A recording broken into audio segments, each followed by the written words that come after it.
Welcome to the Relevance Report, where we explore the relevant stories that are shaping our world today. I'm Izzy Crozier, your host this week.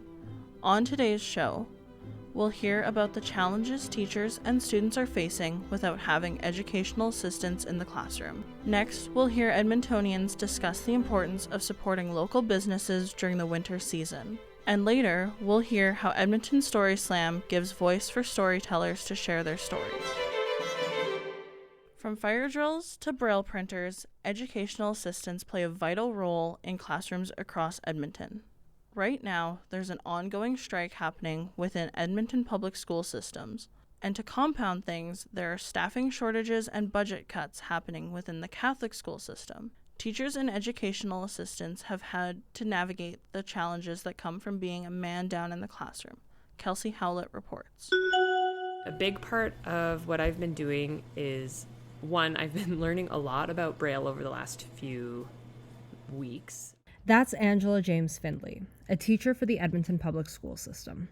After educational assistants and support workers went on strike, she was left to navigate a classroom filled with students who have complex learning needs, including a visually impaired student. And the gap left by not having an educational assistant in her classroom is felt by not only her, but her students as well.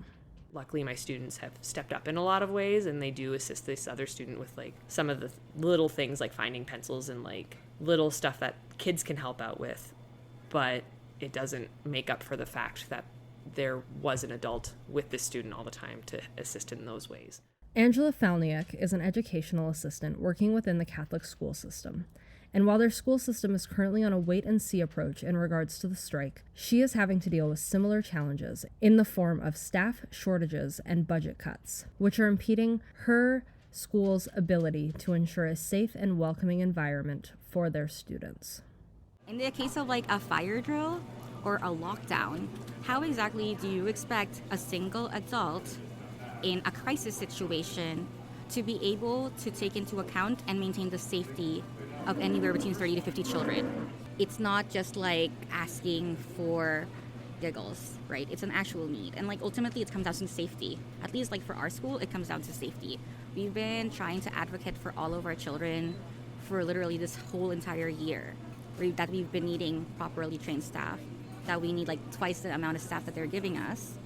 And we've had at least over 9 incidents already that could have been taken care of if we had the right staffing for it. But their reaction is always put a band-aid, put a band-aid, put a band-aid, right? So. And while safety is a huge factor when it comes to having educational assistants in the classrooms, Angela James Findley reminds us that they also bring specialized training and skills that are invaluable to classrooms to help not only the teachers, but the children in these classrooms thrive. EAs at this point in time do not make near enough to get by. A lot of EAs make around $30,000 a year for the work that they do, and it's invaluable. And a lot of them have skills teachers just don't have at this point. I wish I knew how to read Braille, but I don't. At this point in my career, I don't know how to read Braille. And then there's lots of EAs that put themselves in the way of physical danger sometimes, or physical harm from students that have more violent tendencies. And there's EAs who step up to the plate and help in a lot of ways. In previous years, I had a student who was really struggling to pick up English, and they spoke Arabic. And I had a lovely EA who not only helped with other students with their needs and their learning, but would also sit with the student and translate everything for them so that they could actually participate in class. So she'd be sitting next to them, just repeating everything I was saying back in Arabic so that the student could still feel involved.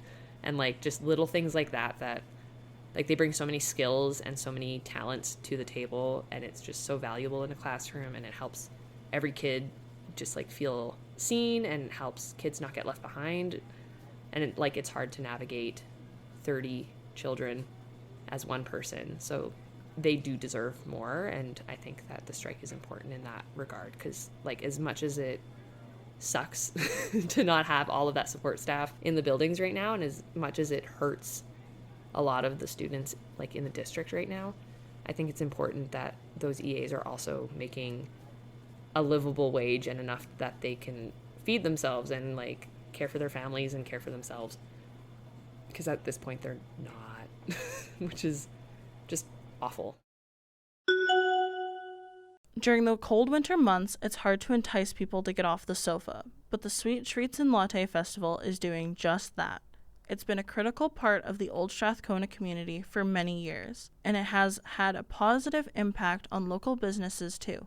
Brooke Mayer went down to the festival on a chilly day to warm up with some good company and coffee.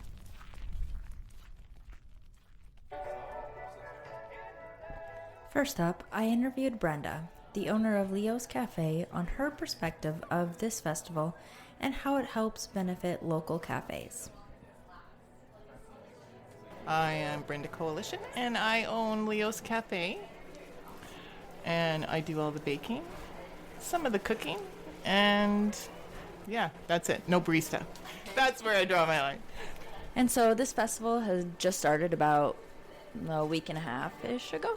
What's been your favorite part so far? Because this is your guys' first year. You just recently opened up. Oh, it's been great. There's been a lot of people coming in. It seems all you got to do is pick something real nummy. And so we did the chocolate strawberry latte and the peanut butter kiss cookie, and everybody's loved it. What does it mean to you to be a part of this festival this year? You guys recently opened up. It has to be pretty important to be a part of this new festival on White Ave with all the traffic and everything. Yeah, wintertime's definitely slow. Not a lot of people walking around compared to summertime for sure. So when the Strathcona Business Association has festivals, it's always nice for the help of getting people in. And honestly, there's been pretty good turnout for considering how cold it's been over the last week. Yeah, for sure. The weather has not been great this February, to be honest. How has this festival benefited your business? Just bringing people in with a purpose for coming here. So, I mean, there's lots of purpose for coming here, you know, like it's a sourdough cafe and there aren't a lot of them around. And so for people that are into sourdough, it's great. But any way that you can encourage people to come in and check it out, the more the merrier. The other cafes down here, do you think they all kind of have a similar perspective on how the festival benefits their business? I would think so. I haven't had a chance to go run around and check with anybody else, but it's great when everybody's on White Ave. And then, you know, people can hit more than one place at a time. Everybody should come down and try the pizza. We do really well with the bagels and the sandwiches, and people have figured out how nummy they are. But it's a little different for a cafe to have pizza, and so we have sourdough pizza, and we have lots of cool flavors like mac and cheese and Mexican street corn and honey sriracha chicken and some really nummy stuff like that. So, yeah. Everybody should come and check it out. Next up, I sat down with Joe Arezes, a local coffee connoisseur. He discusses how important it is to support local cafes during the winter season in Edmonton. Supporting local cafes in Edmonton is a crucial thing to any Edmontonian, but especially this coffee fan.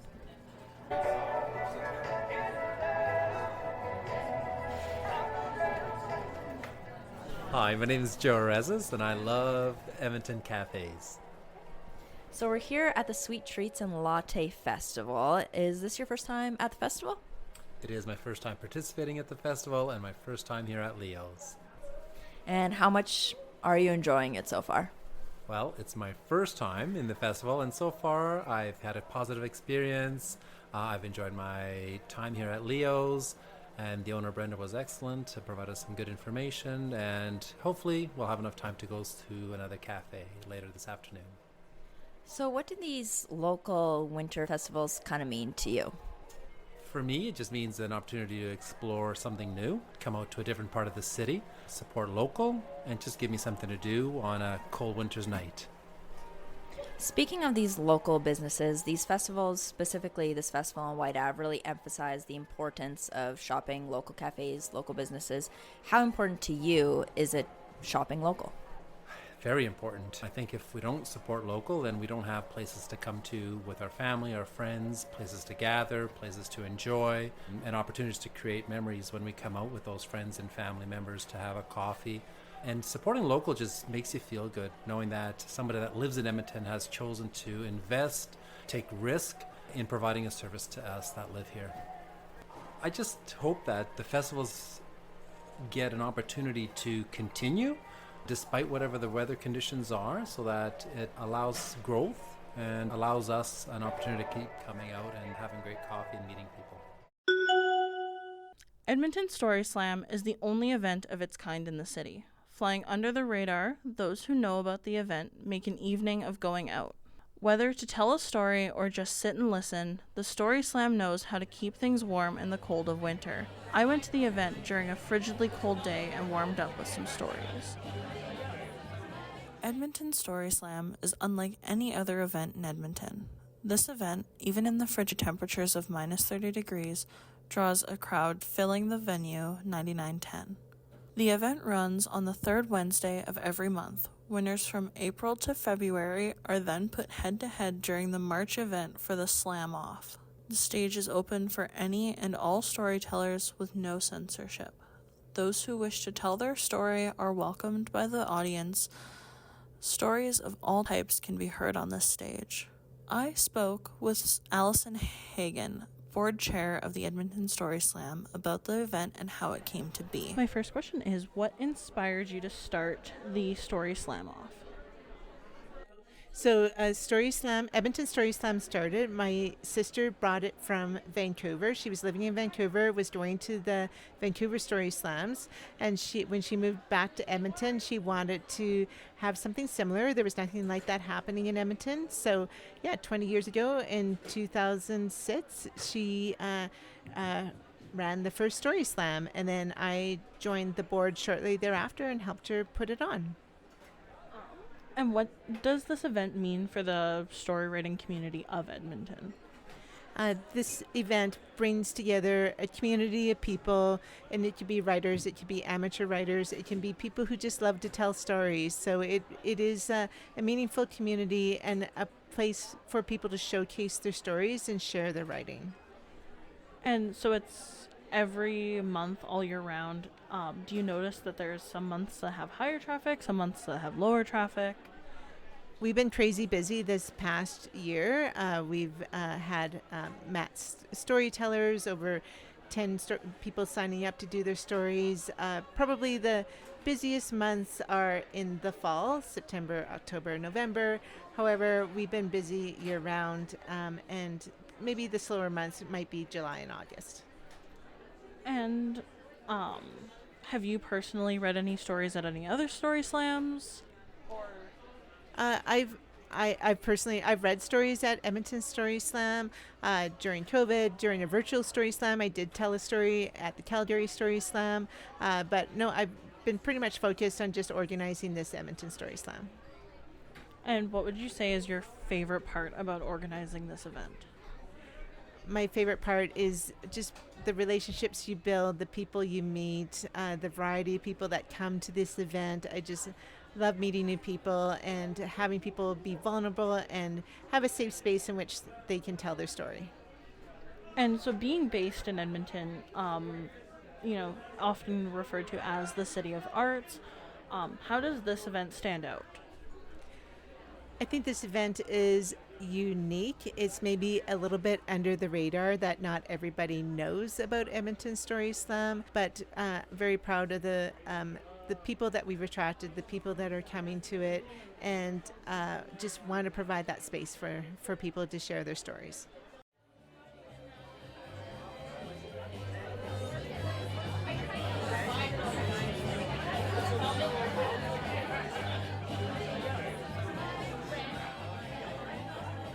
After the event, I spoke with Elena Ferragati about the event from the audience perspective. Where did you find out about Story Slam?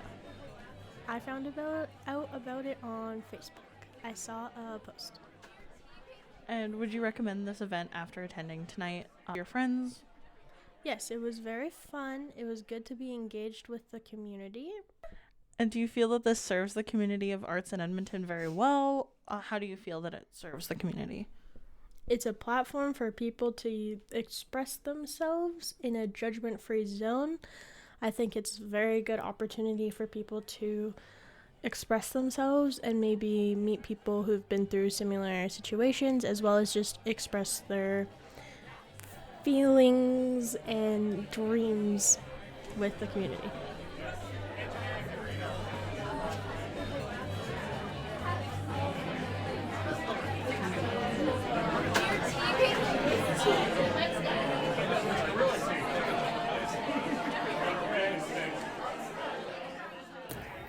Edmonton Story Slam is a unique event for Edmonton. With almost 20 years under its belt, storytellers have a platform in which their stories are celebrated by those all around them.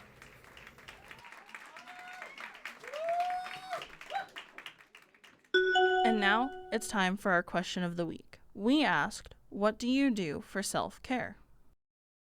So my name is Sydney Cheknita, and my kind of approach to self-care would be, if I come home from a hard day, I definitely like to just hang out in bed, watch a movie and relax. But if I'm thinking more diligent style, I like to definitely go to the gym, spend time with myself alone, work out, and then also take care of my diet. Because when I eat healthy and have food with nutrition and stuff, I feel better on a daily basis compared to if I eat garbage food. So yeah, that's kind of how I approach my self-care routine.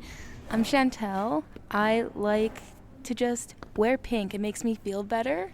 Obviously, spending time with my dog, going to the gym, just relaxing at night before going to bed, making a cup of tea, reading a book.